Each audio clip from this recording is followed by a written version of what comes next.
Bonsoir Madame, Monsieur, bienvenue à la une de ce journal. Élection des APC et des APOI. Une période de révision exceptionnelle des listes électorales s'ouvre demain et s'achèvera le 13 septembre prochain.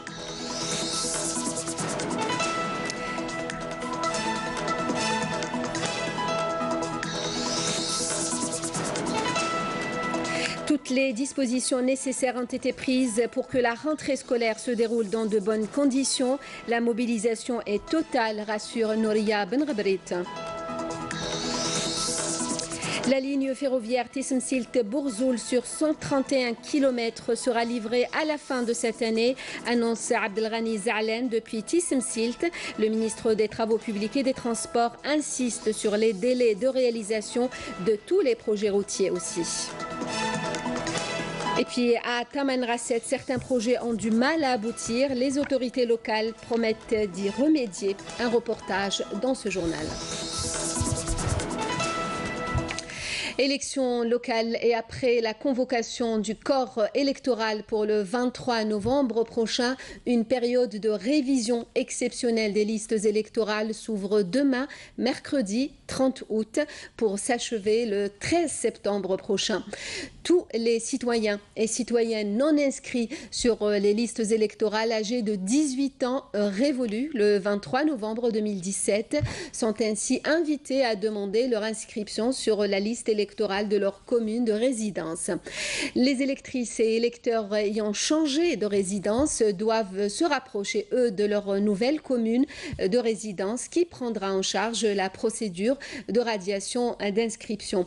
La demande d'inscription doit être appuyée par la présentation de 2 documents, l'un justifiant l'identité et l'autre justifiant la résidence.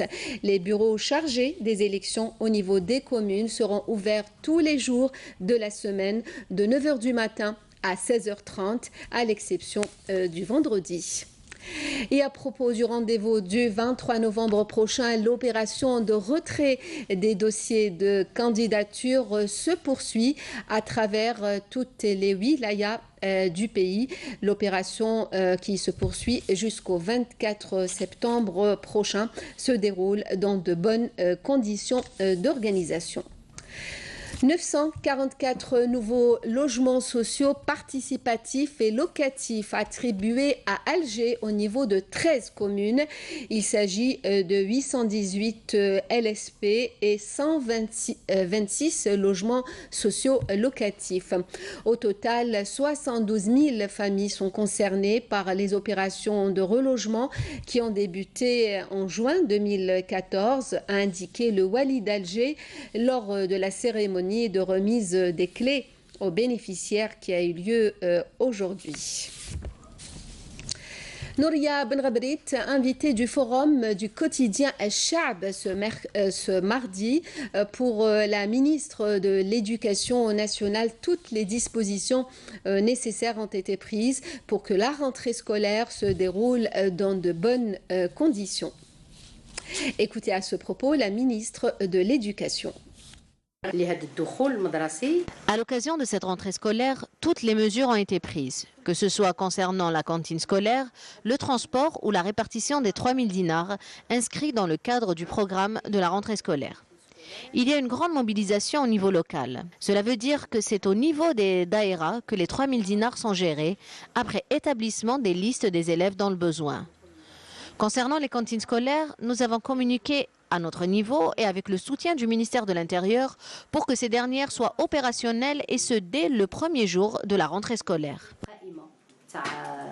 Et l'opération de distribution des manuels scolaires se déroule normalement à travers toutes les régions. Concernant la disponibilité et le prix, voici l'exemple de Tindouf ce soir avec Soumeya Zarouali. 65 millions de publications scolaires dans 30 nouveaux manuels et 6 cahiers d'exercice seront mis à la disposition des élèves par l'Office national des publications scolaires au niveau du 2e palier des cycles primaires et moyens à la prochaine rentrée scolaire et ce avant le 31 du mois en cours. Ici, au centre de distribution des manuels scolaires de Tindouf, on est déjà prêt. L'opération de distribution des livres scolaires se déroule dans les meilleures conditions. Nous avons procédé à la distribution des livres scolaires au niveau de tous les établissements de la wilaya durant le mois d'août. Nous avons distribué les livres qui concernent les 3e et 4e années du primaire et 2e et 3e années du moyen. Et pour une meilleure disponibilité des publications scolaires, cette librairie de Tindouf a bénéficié d'un agrément spécial lui permettant de vendre ses manuels scolaires au prix initialement fixé par le ministère de l'Éducation nationale.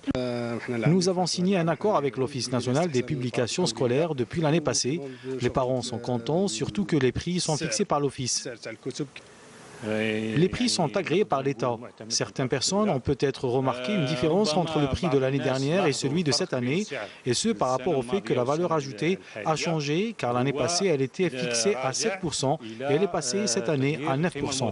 Je trouve que c'est vraiment une bonne initiative. Les livres sont vraiment disponibles. Rappelant que l'Office national des publications scolaires organisera du 5 au 12 septembre un salon du livre scolaire à travers le territoire national afin de permettre aux parents d'élèves d'acquérir les manuels. L'inauguration officielle aura lieu à l'Office Riyad al-Fatha à Alger. Et en prévision de Eid al-Adha et de la rentrée scolaire, la DGSN a renforcé ses forces opérationnelles sur le terrain en mobilisant plus de 150 000 policiers à travers tout le territoire national afin d'assurer une bonne couverture sécuritaire des citoyens et de leurs biens. Je vous propose d'écouter le sous-directeur de la prévention et de la circulation routière au niveau de la DGSN.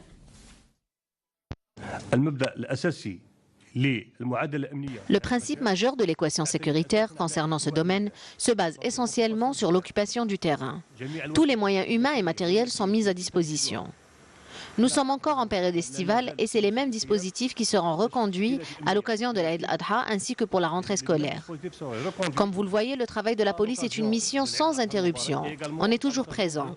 On reconduit et on renforce nos dispositifs.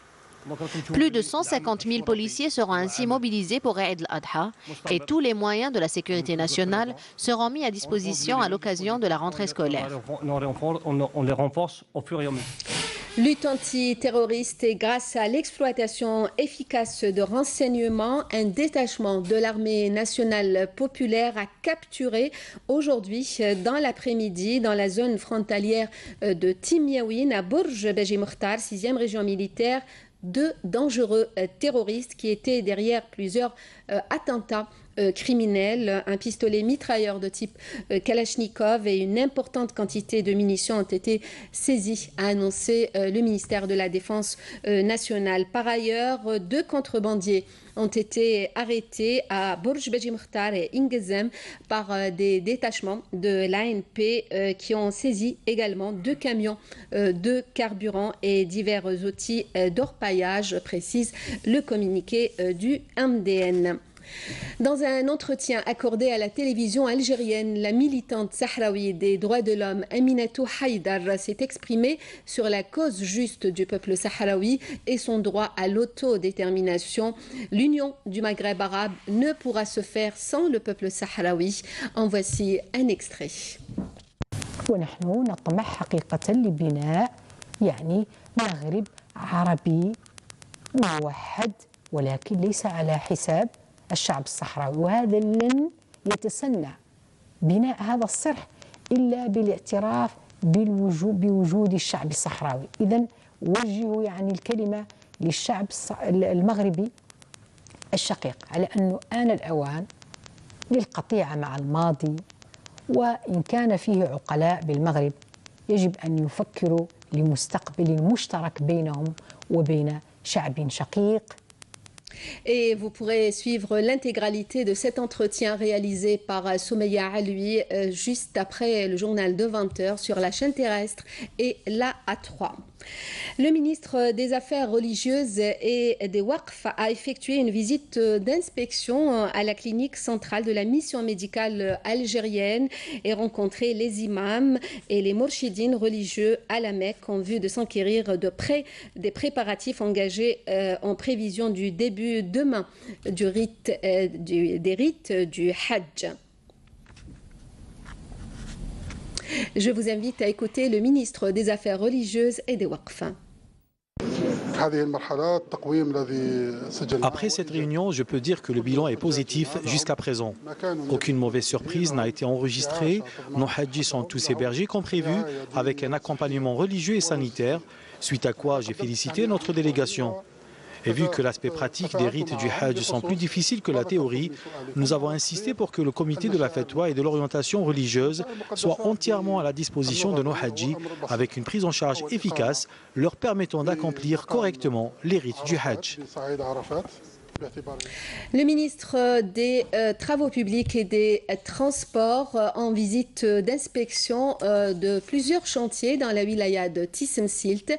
Abdelghani Zalen a insisté sur le respect des délais des projets routiers, mais aussi de la ligne ferroviaire Tissemsilt-Bourzoul. Abdelhalim Yaïch. La ligne ferroviaire reliant Tissemsilt à Bourzoul sur 131 km sera livrée d'ici la fin de l'année. C'est ce qu'a affirmé le ministre des Transports et des Travaux publics Abdelghani Zalen au cours d'une visite d'inspection et de travail dans la wilaya de Tissemsilt. Le projet dans sa globalité comprend la gare, les ouvrages d'art et la ligne elle-même. La Société nationale de transport ferroviaire devant acquérir le matériel roulant pendant que la ligne est réalisée. La SNTF est en phase d'acquisition des trains pour qu'au moment où nous recevons la ligne, on ne soit pas en train de penser à acheter les trains, etc. Tout doit aller en parallèle. Le ministre des Transports et des Travaux publics, qui a inspecté les projets d'échangeurs routiers et d'ouvrages d'art, a également insisté sur le respect des délais de livraison ainsi que sur les particularités qui caractérisent la wilaya de Tissemsilt. La wilaya de Tissemsilt est une wilaya montagneuse. Elle a bénéficié dans le cadre du programme du président de la République de 1400 milliards de centimes. Elle dispose de 480 km de nouvelles routes et 90 km de routes modernisées. Si nous considérons la wilaya dans sa globalité comme un seul corps, les routes nationales et les axes principaux sont prêts. Restent les chemins de wilaya qui nécessitent une opération de maintenance, surtout quand on considère que la wilaya est à vocation agro-pastorale et dont l'économie repose sur les activités agricoles et les transports routiers. Le ministre des Transports et des Travaux publics a par ailleurs procédé à l'inauguration de la nouvelle gare routière de la wilaya de Tissemsilt qui dispose de toutes les commodités nécessaires. Il a insisté sur l'importance d'achever les projets en cours dans les délais impartis pour l'amélioration de la prestation de services. On reste avec le développement des régions et nous allons à Tamanrasset où les projets sont certes nombreux mais tout semble se faire au ralenti. Les explications de Monia Fayed. La wilaya de Tamanrasset compte bien faire fleurir l'économie locale de la région. Une superficie de 80 hectares a été mise à la disposition des investisseurs. 220 parcelles de terrain ont été distribuées à partir de 2005. Les derniers bénéficiaires ont réceptionné leurs biens il y a de cela quelques mois. On y retrouve par exemple une laiterie, une future unité de fabrication de pâtes alimentaires et une autre pour la confection de vêtements. La superficie est suffisante, mais nous aimerions bien faire une extension. Les seuls problèmes rencontrés sont l'approvisionnement en poudre de lait et le manque d'eau. Nous avons 700 mètres. Le projet va démarrer dans 3 mois et nous aurons entre 15 et 20 employés. Ici, il ne nous reste plus qu'à disposer les machines et nous sommes en contact avec nos partenaires italiens pour une extension et la restitution des plants.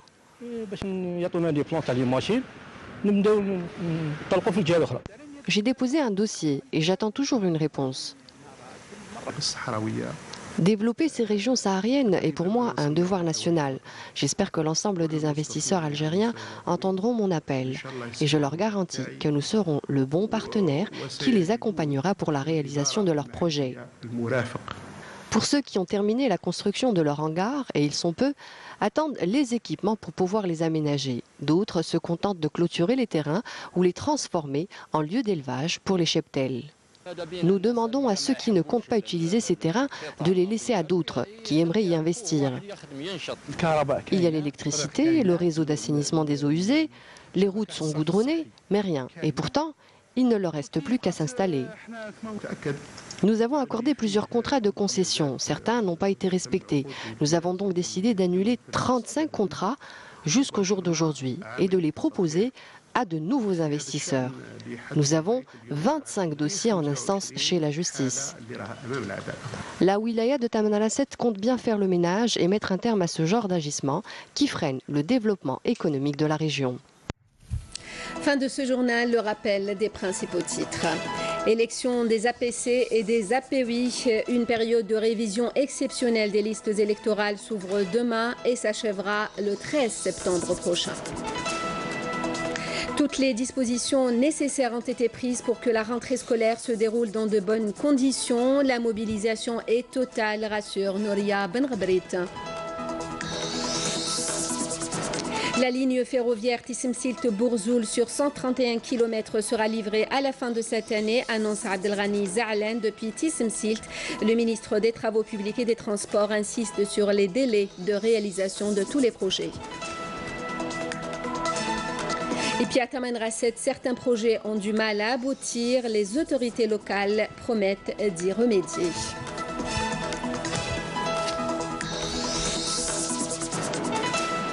Merci de nous avoir suivis. Le prochain journal est à 20h, l'édition en arabe demain à midi. Friel Assari, je vous donne rendez-vous quant à moi à 19h. Passez une très bonne soirée.